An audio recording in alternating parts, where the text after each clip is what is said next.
Like Gemara and it's heel like Beimer. My Manoim Shavuos Daf theme of today and Taylor's Machbul.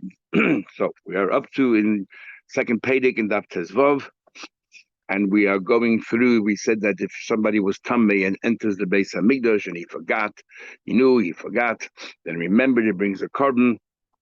So now we said that it's not only the original Beis Hamikdash or the original courtyard, the original Shalayim, but also there's an expansion. And we spoke about how you expand, and we said there's a whole criteria. How do you expand something? Either if you want to extend your Shalayim, or if you want to extend the Azara, you need a king involved, you need a Navi involved, because Moshe Rabbeinu was a king and a Navi. We learn in Zvachim, and the Urim with Tumim have to be involved, and the Sanhedrin as well.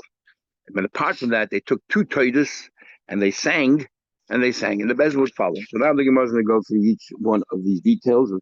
Uvishte Toidas, two Toidas, two thanks offerings.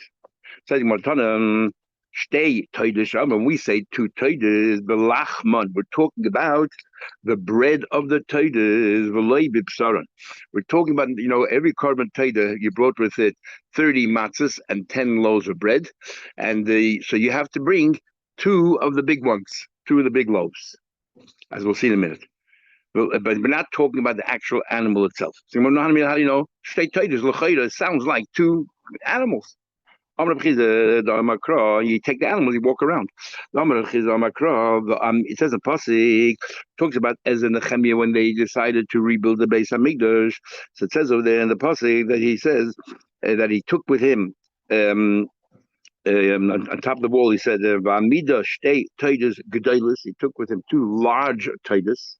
And the focus on the word large. But tahaluchas, and he walked, he mean to the right side, malachima, above the wall, all around the city, and that's how he extended. And then he went around the Zod and extended the Zod. But you want a Maigedel, what do you mean large one? What are these large ones? It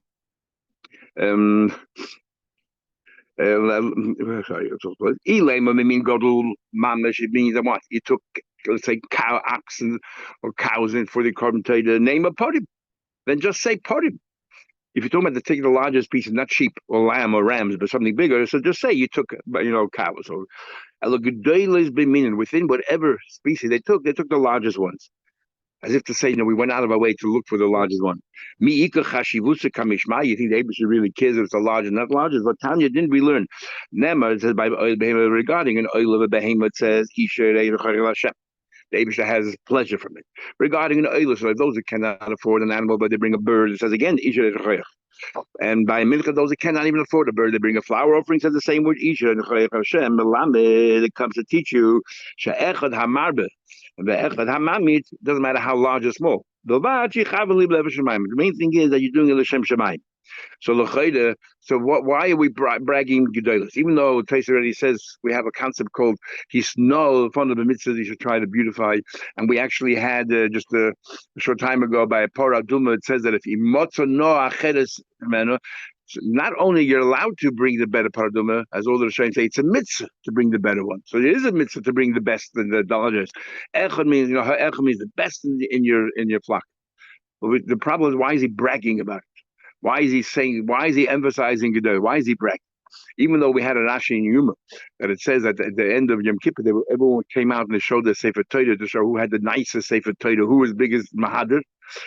That's individual people. But why would Ezra and Nehemiah they brag that they had Gedolos? Obviously, they're trying to teach us a halach, and that is El Gedolos Shabbat Torah. What did they bring? They're not telling you we brought the greatest. They're telling you what part of the Torah did we bring to walk around the wall to extend Yerushalayim is using the Gedolos of a Torah.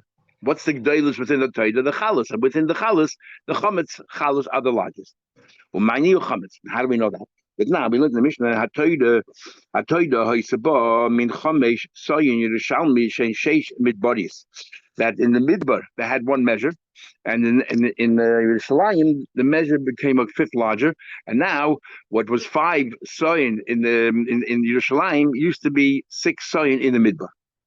And now we know 3 Sa equals 1 Ephah. 10 Esrainim equals 1 Ephah. So you have Change stay aphis. But apha shall sign. Every apha is three sign. We're talking about midbodies.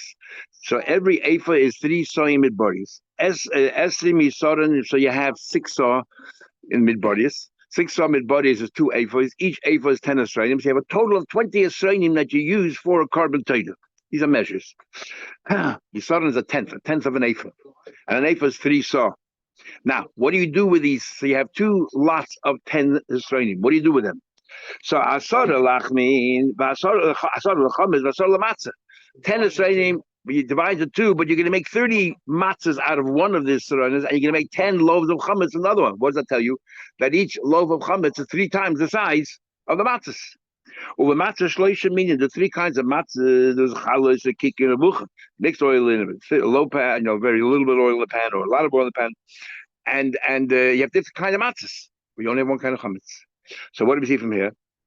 That chametz are the largest ones, and that's why so to extend Yerushalayim, that's what they did. So Titus means Gdoilish Titus. What he meant was the chametz. Chametz came along and says that's to do with Yerushalayim. What about if you want to expand the Azora? Ein Azora is Kadesh. If you want to extend the Azora, Ella or Bechal make it Kaddish. You came to a new place, you built a Mishkan. You came to a new place, you built a Beis Hamikdash. B'Shalom Melech or Ezra is Ella B'Shir Mincha. When it comes to the kedusha of the Azara and the Beis Hamikdash, that you have to take a carbon mincha and use the sharaim, not the kaimitz that goes on the mizbeach. But once you brought the kaimitz, that part that you scooped out and you place on the mizbeach, the sharaim that goes on the kohen, you use that to be makadosh the Azara. My time, what's the reason why is Kiddush Shalayim? We compare it to the Shalayim. Ma Yerushalayim. No, the story of Ezra and Nehemiah, they were extending Yerushalayim. We now Ramacham is being mechadish when it comes to certifying the kedusha of the Azara. The idea is the same, but we're going to use a different method. Not the chalos of a carbon taida, we're going to use the shiarim of a carbon mincha. And what's the svar was him? First he said, compared to Shalaim. What are you using to establish a Shalaim? Something with the din is you can eat it entire Shalaim. Kachim kalam. What do you do with a carbon that kachim kalam shlam matayda? You eat entire confined to the Shalaim. So you use that to extend the walls of the Shalaim, extend the area of the Shalaim. So afazara. What do you use for the base of Mikdash? Something that you eat inside the base of Mikdash. A carbon mincha can only be eaten inside the base of Mikdash. Carbon taida can be eaten beyond the base of Mikdash. But you want to delineate the kedusha base of Mikdash, so you use a carbon that can only be eaten therein. Is af azora, os lazora, dover hanechel ba mekacha. Something that you eat in Shalayim, you mekadosh. Says the Gemara, I don't understand. Otu lach metoide bazora mila mizachli. What's wrong with using a taida? You also eat that in the base of Mikdash. True, you can eat it outside, so what? Then when you're right, let's redefine what Ramacham is saying. Elakir Shalayim, in what way like Shalayim? Just like Yerushalayim, what are you eating? What are you using for Yerushalayim? Something that can be eaten in Yerushalayim, but the moment you step outside of Yerushalayim, even 1 footstep, we have by Maisa Sheni, if you step by 1 footstep, you can already be plated. That there's something that you can eat outside, there's something that if you take it outside of Yerushalayim becomes possible, that is what you use to extend the walls of Yerushalayim, because that demonstrates that this is still Kodesh, right? I.e., you still have it wherever you're standing. Okay. Something you eat in Yerushalayim, the Yaitze b'mena, but the moment you step out of Yerushalayim, this becomes possible, so that's what you use. Is af azora also the azora? Dover hanechel ba, something that you can eat in the azora, but the moment you take it out, which is kachim, yaitzimen is going to pass. If you're comparing Shalayim, what did they end up using? Not the carbon taida itself, but the chametz part of it.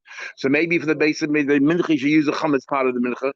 Says the Gemara, the Tizbra, minchas chametz maker. Where do you find mincha that's chametz? In fact, it says chametz they should not have in the base of Mikdash.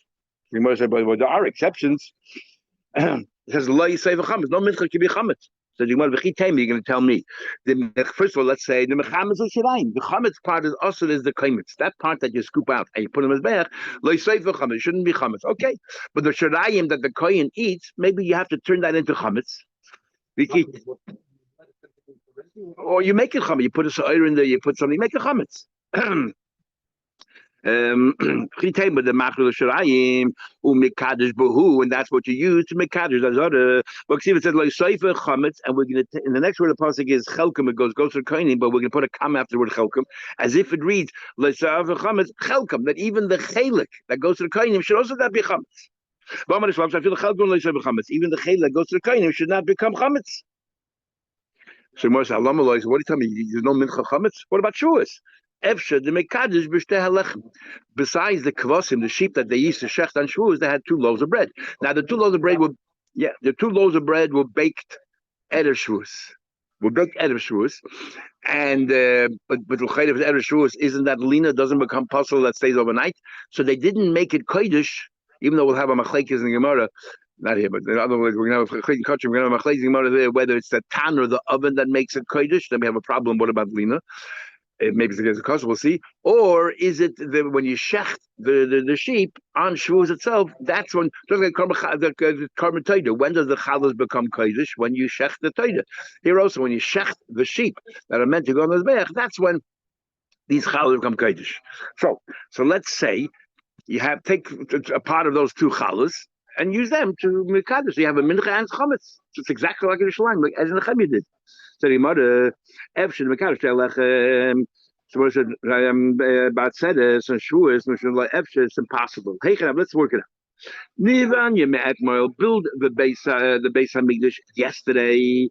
The Nikache Me'etmoil, and you are going to use these 2 loaves of bread because he baked it already out of Yom Tov, and use them before Shavuos to go around and Mikadosh. They're not kodesh yet. They're lechem b'shchitas kvasim in the kachi.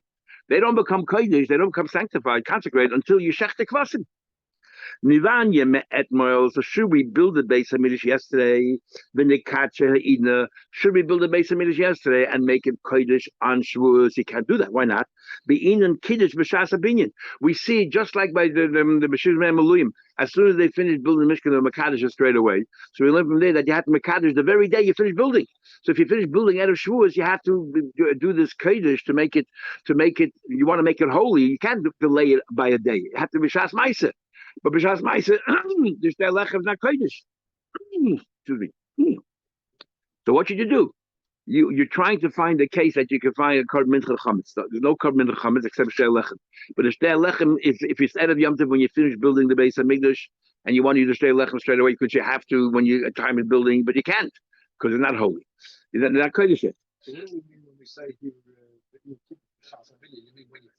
The same day, same day when you finish. The same day you complete. We learn from the Shema Maluim. You have to. They finish building the Mishkan right away. The Mekadosh. So no, that's what the Ashba says.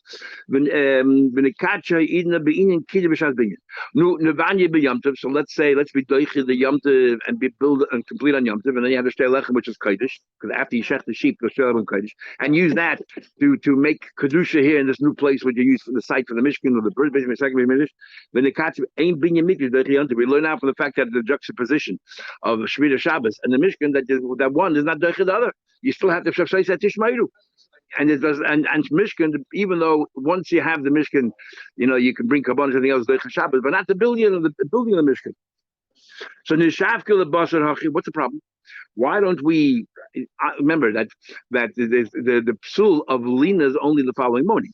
So why don't we leave a little bit to be built Mitzvah Yom Tov, use the Shtei HaLechem that you bake today during the day, and at night you complete the building, take some of the challah and use that to Mekadosh the site. The Nivanya, and you want to expand. The Nikacha, Gemara says, so first the Gemara says, sorry, why don't you, finish building, build it on Sunday morning, and you use the challah from Matzah Yom Tov the next morning, and you use the challah from yesterday. So Gemara says, that you can't do because of Lina. So Nivanya b'mala yoyma. Why don't you build entire as many as of Yom Tov? V'neshaya b'pur to leave a little bit of manun amount. Yeah, the ad the kodesh yoyma out the nigma nekache. So remember, it's not lean until overnight. So as soon as Yom Tov is over, finish building the last bricks, whatever you have to build, and then use the shtei lechem. No problem. When it says "Ain binyan beis hamikdash," even the last brick you cannot do at night. There's no the mitzvah of building beis hamikdash you cannot complete at night. The Abai says, "Nine can't build beis hamikdash at night." It says the yom hakim beis hamikdash. It says the day that you build Mishkan, yom makimay. And even the last brick is called makimay. Every part of the beis hamikdash, binyan beis hamikdash, the Mishkan has to be done during the day. That's what Rambam is saying. You can't. What we can do, we can do. We have to use Shari Mincha, something that you use in the base of Mikdash, that the moment you take it out, step out of the base of Mikdash is possible. But you cannot use Chametz because there's no Mincha that's Chametz, and you cannot use the Shei Chavos of Shavuos. Taisa already brings down here like Rashi and Sukkah.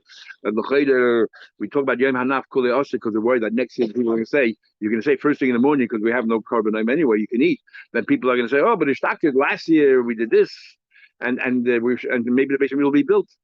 And then there's a place that says over there we're worried that the Beis Hamikdash will be built on the day of Yom Tov itself. Ayul Chayit says rather he can't. So he says that because the Beis Hamikdash is built in Shemayim, and it's just coming down there, so it's not really building, and therefore as Taisa says, Asur Me'elav, as far as we're concerned. Even though they Magid Rol Yaakov, so the doesn't do, but it's already built up and going. Of us, it's a Shalayim Shamayim, it's a Beis Hamikdash Shamayim. It comes down here. Okay, back to the Gemara talking about the building Beis Hamikdash, about making kaddish. It's what I'm learn. Shir Shel Toida. The Mishnah said also, Bashir, you sing. What songs did it sing? So I'm learn Shir Shel Toida. What's the song? Bekinaidas and the volume. There are two different kinds of harps. Ubetzalzalim and cymbals. I'll call Pina. I'll call Eden Gedele Shebishalayim. They would sing these songs and make these musical instruments on every single corner, every single stone that they built in Shalayim. They would sing these songs, and and which pasuk did they say?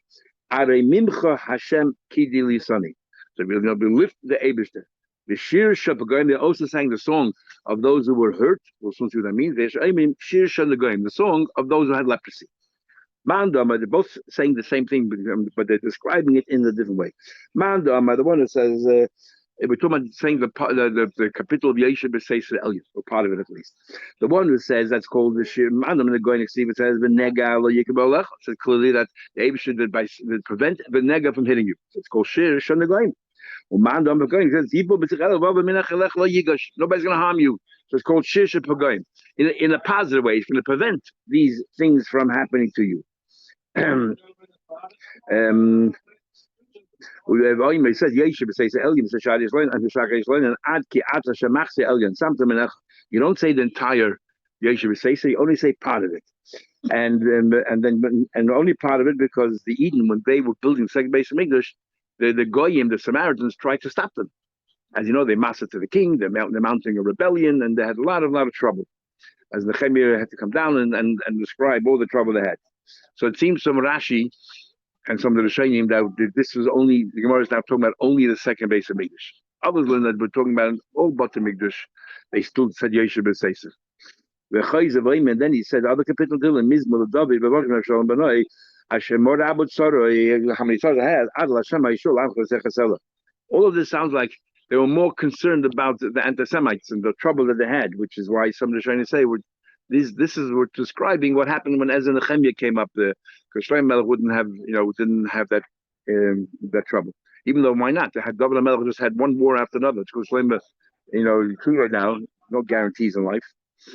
Anyway, so what about I'm sure Levi Amalul on the Kroy. I'm sure you should say these Sukkah Yeshe B'Seisra and Mizal David Mashon, the gunning go to sleep.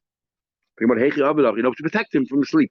But how can you do that? Didn't the same Rabbi Shua Levi say, also, we just had this a while ago in Sanhedrin, you're not allowed to cure yourself, David Taylor. You're not allowed to use sukkah the Taylor to cure yourself. So how can he say these sukkah to protect himself? There's a difference between curing and protecting. Preventative, you're allowed to. Doesn't look so direct as if you're using the Taylor for your own personal benefit. But there it's talking about a makkah. So what he's talking about us is the makkah. You already have a wound and now using a pasuk as therapy. So why do you the word also? Didn't we learn the Fedish in a Mishnah where it said that which is on the chelik, haloichish ala makkah ein lechelim haba. He's included in those that have the forfeit that shouldn't have, but those who are loichish who whisper some chant, some psukim on the makkah. What are you saying? Also, much worse than us. And that's talking about Berekish on the first he spits, and then on his makkah, then he says a pasuk. And in this pasuk that he uses, he's using Abish's name on spitting, and that is looks like and that is what the problem is. Anyway, it says weiter Bezin Mahalchin is Teitoy Zacharein. It says in the pasuk, it says in the Mishnah, the Bezin. Sorry. That's why. Forget. You name Avodah Zarah. The whole problem is that it looks like, because you spit, it looks like you're doing Avodah Zarah. You're like it. You're saying psukim together with that spit. But is it because you have a market? That's so much. If you have a market, then it's obvious what you're doing. But and you're spitting on the market. We what do you call it? the Taz in Shulchan Aruch actually talks about the Shem Shtachalidin. You have to split because the name of Avodah Zarah and so on, and that's why the Ashkenazi took it out of davening. You know, Art Scroll, later you put it back in. So and the Machzor and Shoshana first had Segrayim, and now they put it completely back in, which is interesting. But Rebbe Hayom Yen gives a different reason. Interesting why he doesn't bring the Taz at all. Okay. No, that word is nowhere else. I thought I would have thought you would sign the Taz and give another reason. But interesting, people think it's a Lubavitcher thing. The Taz in Shulchan Aruch brings it down. But it's in your day that nobody learns that section.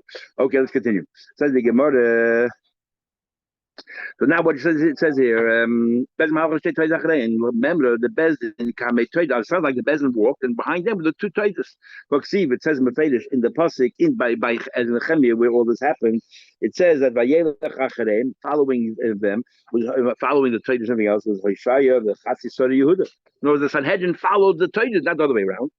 You're right. That's how you follow the Mishnah. Bezin Mahalchus said Mahalchus Bezin Achrein. Bezin afterwards. Kate said Mahalchus. How to go? Rav Chiv, Rav Shimon, but Rebbe Chad. Number one says Zu Keneged. Okay. So in other words, the Bezin actually followed the Taitas. It said that this is how you're supposed to read the Mishnah. The Taitas were walking, and the Bezin was walking after them. How did the two Taitas go? The two Chalas.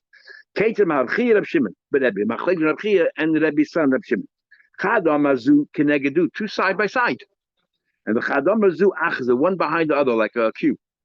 Mandamazu Kenegedzu, and the Mishnah says that the Primius they ate, and the Chatzonius, the inner one they ate, and the outer one they burned. Which is the inner one, which is the outer one? So the one that says the Primi that was side by side, Primius is the Mekar L'chaim, one's closer to the wall. Rashi learns that they walked outside of the wall. And that's where they walked outside the wall. Faces understand a big problem with that. So that's not the moment you took it out. It's already Yitzhak. The moment you took it out of the wall of the Shalayim, you passed this carbon Torah, the chametz. How could it be Makadosh? So Taisus learns it was inside the wall. They walked near the wall, but inside. And they had in mind.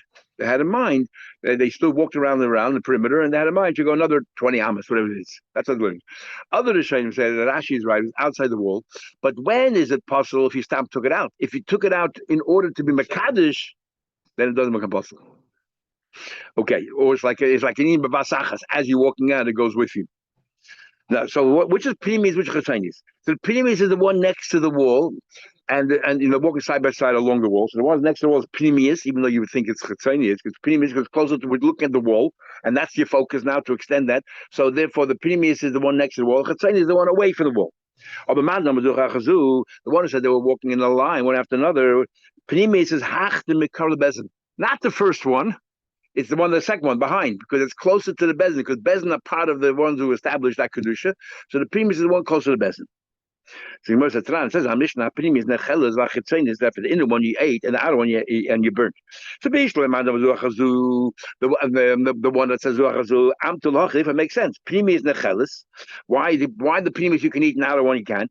Mishum the asichitzonis kama v'kachla. This is more like Rashi. They were outside of the wall. So the first one, Taka became possible in a way. You cannot eat it because it wasn't Kodesh yet, but he made the Kodesh. As soon as he made the Kodesh, the second one, now you can eat. No, this fits a bit more with Rashi that you were standing outside of the wall. So the first one, Taka, you cannot eat because at the time when it went outside the wall, it wasn't Kodesh yet, but it made a Kodesh. So therefore, the second one is all right. But the one who says that they were on the same line, they're both next to each other, so they both went outside at the same time. So why one eat and one not eat? Why eat the one that's closer to the wall? So Gemara says back, well, time make. Let me ask you a question. And the man was one behind another. How did you tell me the first one made a kodesh that we need? But we need two chalas to make a kodesh, which means it did not become kodesh with the first one to the second one. No sahat manushach. If you're allowed to eat it before it became Kodesh, then you can eat both. And if you're not allowed to eat it before it became Kodesh, you cannot eat either. So my answer is, says the Mishnah, if you did not do everything that we just said, including the Urim Tumim and the Melech and everything else, it's not Kodesh. And we'll soon see the machlek is whether you actually have to do all of them, or even just one of them is enough. The two shtei chalas, two separate things. You don't use one chalas. This is if you can use chalas, that's what it is. Two chalas. The whole thing was exeris hakosel. Like the Navi told them that this is what you do, and Ezra told them what to do, and that's what they did. Can't ask any kashas. Okay, now we're going to refer to this kosher nasis b'chol elu. It says in the Mishnah, everyone didn't do chol any of these. Itma we learned. Rav Huna says b'chol elu tanan. Rav Huna says taka, you have to do every single, you have to meet every single criteria the Mishnah mentions. Tu chalus, Sanhedrin, Navi, Melech. And Rav Nachman says, Be'achas mikol elu tanan. Read it as if it says any one of these things you use is good enough. You have tu chalus is good enough. You don't need the Melech, the Navi, and all that. What's the swatter? Avuna says you have to use all of them. Why? He holds Kedush. Remember, talking about Ez and Nechemi now. They came up. This is the second Aliyah. Kedusha, the Shaina, Kitcha, the Shaita, the Kitcha, Shalovi. Truth of the matter is, they had to do nothing. The Beis Hamikdash site was still holy from Yeshua back then. Kedusha, the Shaina was Kodesh. They were Mekadosh then Israel, and it became state Kodesh, including the Beis Hamikdash. So what's Ezra doing? Why go through the motion? Zeicher ba'al mehuda avad. He just wanted to symbolize that this is a continuation of what happened back then with being in Shleima. So because he did it as a zeicher, he has to do exactly the way they did it. And how do they do it? Used everything. So using everything is dafka if you don't have to. Then they used everything. It's symbolic. Nachman says no, it wasn't symbolic. He says ba'achad mikol elu tanan. Why? Because somebody holds kedusha the shayna kitchel l'shayta v'loy kitchel l'zovi. He actually had to make it kodesh. He had to make kodesh, but it's impossible. There was no urim the second base of English. So what are you gonna do? Is that you don't need all of them. One is enough. The Ezra kedusha kodesh. He was talking making the site holy, sanctifying it. And afagav the law havi urim there's no urim there. But that's vegan. He made it holy. Interesting. Now Gemara doesn't say melech, as if to say that the nasi could be treated like a melech. That's what someone to say that the nasi b'Yisrael has a din of a king, and therefore there was a melech. All was missing was the urim v'tumim. Ace Rabbi Nachman said, Rabbi, I said to Rabbi Nachman, I have a problem. You say only one of them